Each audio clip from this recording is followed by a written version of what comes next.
कई बार ऐसी बातें होती है, बातें आपको अटपटी लग सकती है, लेकिन आकर के माता पिता कई बार कहते हैं कि लड़की भाग गई 18 वर्ष की होते ही। कारण बोले महाराज अब क्या करें, कुछ समझ में नहीं आया। हमने कहा कितने समय से लड़के के संपर्क में? बोले 4 से 6 महीने में। हमने कहा आप 18 साल तक क्या कर रहे थे? तब परिणाम आता है कि हम तो मोबाइल में घुसे हुए थे। बोलिए तेजा जी महाराज की।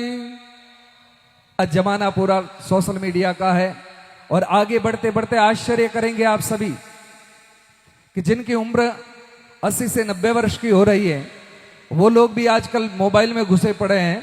इंस्टाग्राम पर रील बना करके, गाली दे करके और या तो पूरे कपड़े उतार करके रील बना करके फिर बाद में कहेंगे बोले लाइक कर देना, शेयर कर देना, सब्सक्राइब कर देना। अब 90 साल की उम्र में लकड़े तो शमशान भूमि गए हैं, वो लाइक करवा करके क्या करेंगे? शादी कर लेंगे क्या? इससे भारतीय संस्कृति नहीं बच सकती मेरे भाई बहन। निवेदन ये करना है, यदि सनातन को बचाना है, यदि हमारी संस्कृति को बचाना है, तो आपको जिस प्रकार से एक किसान अपने खेत की रखवाली करता है वैसे अपनी संतान की रखवाली करना प्रारंभ कर दो, नहीं तो ये मोबाइल बर्बाद कर देगा। पता नहीं, छोटा सा बच्चा पैदा होता है, 5 वर्ष की उम्र भी नहीं होती, इससे पहले माँ मोबाइल पकड़ाती हुई कहती है ले बेटा तू गेम खेल। और कई माताएं तो बहुत प्रसन्न होकर कहती महाराज जी हमारा बच्चा तो गेम खेल लेता है मोबाइल में।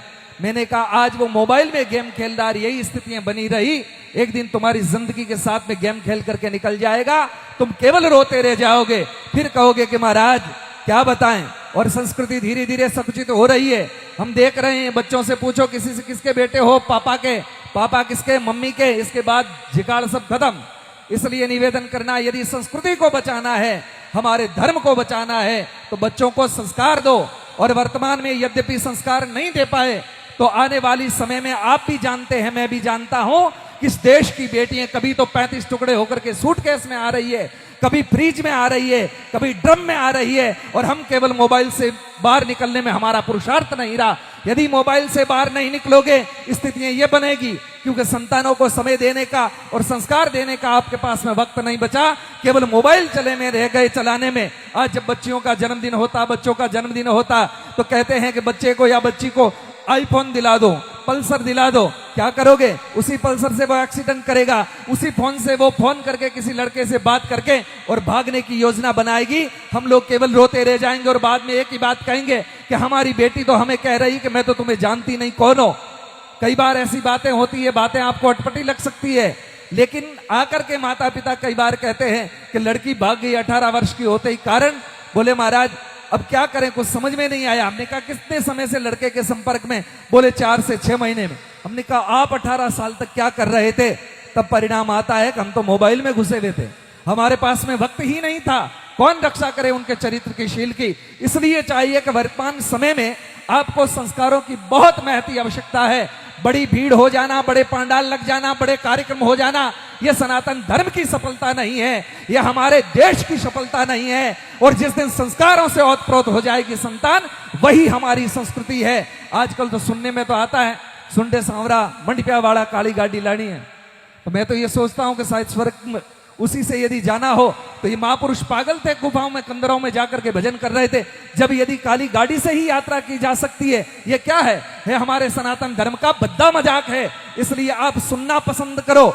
आज लोग कहते हैं कि करें क्या महाराज, ऐसी बातें सुनी जाती है, फरमाइश भी जो होती है ऐसी घटिया वाली लिख करके देते, उनको कहो पुरातन समय के जो भजन है प्रमाणिक वो सुनाओ, ताकि कुछ न कुछ उसका अर्थ समझ में आए। यदि संस्कृति को बचाना है तो ये बातें याद रखनी पड़ेगी, कुछ न कुछ जीवन में करना पड़ेगा। आज जो बहन बेटियों का आदर करने वाला देश आज मजाक बना रहा है। जगह जगह पर, व्हाट्सएप पर, फेसबुक पर नई नई जो बातें लिखी जा रही, किसी के थप्पड़ मार रहे हैं वो दिखाया जा रहा है, किसके कपड़े उतर रहे हैं वो दिखाया जा रहा है। दिखाना तो वो था कि जिस समय रावण अपहरण करके सीता जी का लेकर के जा रहा था, इस देश का एक पक्षी उसने सीधा हमला बोल दिया था जटायु ने, इस देश की बेटी की आबरू नहीं लुटनी चाहिए। यह सनातन धर्म था, यह भारत देश था। आज उस देश की विडंबना देखिए आप, जगह जगह पर मजाक की जाती है और बेटियों को डराने जैसी बातें कही जाती। बोले बस डरते रहो, डरते नहीं रहो। उनको महारानी लक्ष्मीबाई की गाथा सुनाओ, इस देश में एक ऐसी बेटी भी हुई जिसका पति मर गया था, वो वैधव्य को कमजोरी समझ करके बैठ करके रोने नहीं बैठ गई थी। उसने तत्काल अपने बालक को पीठ के पीछे बांधा, हाथ में, दोनों हाथों में तलवारें ली, घोड़े की लगाम दांतों में दबाई और अंग्रेजों से भिड़ गई थी। ये देश वो देश है, यहाँ की बहन बेटियां किसी के साथ विधर्मियों के साथ भाग रही है और हम लोग रो रहे हैं। ये संस्कृति नहीं है। संस्कार दे दो ताकि मजाल है सामने भी कोई देख ले तो आंख निकालने का सामर्थ्य रखे, ऐसी बेटियों को उत्पन्न करो और ये केवल और केवल संस्कारों से हो सकती है। संस्कार दो, सत्संग में संस्कार होने चाहिए, परिवार में संस्कार होने चाहिए। सत्संग से आजकल राम मनोहर जी महाराज ने कहा कि आजकल लोगों के पास वक्त कहाँ है, बीड़ियों के गोचे चूसना और हथेलियां चाटना या फिर बोतल में शांति की खोज करना। इससे ना संस्कृति बचेगी, ना संस्कार बचेंगे, ना राष्ट्र बचेगा, ना आप हम बचेंगे। इसलिए चाहिए इससे बाहर आओ और बहुत बड़े रोकथाम के लिए केवल और केवल संस्कारों का संचार करो। ये केवल समाजवाद के झंझट में नहीं पड़ करके एक ही देखो कि भारत ऐसा होना चाहिए कि पूरा विश्व भारत से सीखे और सीखता आया है। इसलिए आशा और अपेक्षा करता हूं, अभी कह करके गए शेखावत साहब कि आज विजयदशमी है और हमें भी सोचना है कि हमें विजय प्राप्त करनी है भगवान राम जी की तरह। भगवान राम जी का वनवास हुआ उस समय जटायु से मिले थे और जटायु ने कहा कि अब मैं मर रहा हूं, जाऊं। राम जी ने कहा कि जाना तो है। बोले तो मैं आपके पिताजी को जाकर के क्या समाचार दूं? कहा कि तुम्हें समाचार देने की आवश्यकता नहीं है। बोले क्यों? बोले समाचार अपने आप मिल जाएंगे। बोले सीता जी का अपहरण हुआ, मैं रक्षा नहीं कर पाया, आप सीता जी को ढूंढ रहे, क्या ये समाचार देने जैसे हैं? राम जी ने कहा चिंता की बात नहीं, आप तो आराम से जाओ। साकेत कुछ समय के बाद में जिसने सीता का अपहरण किया स्वयं आकर के गाथा सुनाएगा।